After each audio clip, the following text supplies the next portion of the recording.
ای موشه تیز روندن اتونی تاکسی نشو. پدرت کو.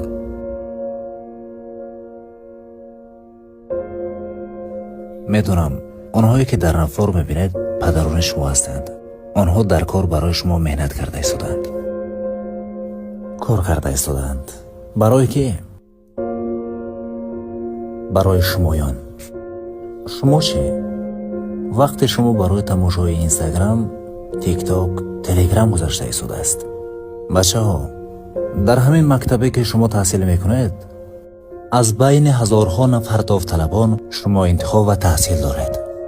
این بخت خیلی بلند است. از شمایان بسیار طلب کرده نمی شود. تنها به خاطر پدران خودتان، برای زحمت و تلاششان خواندنتان ضرور و حتمی است. پدرها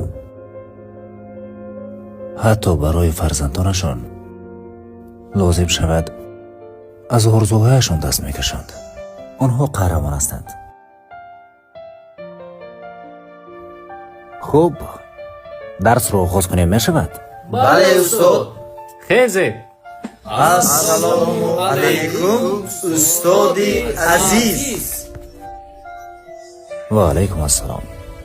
برای فهمیدنتون رحمت. شنید، آن اکنون درس رو آغاز کنیم میشود.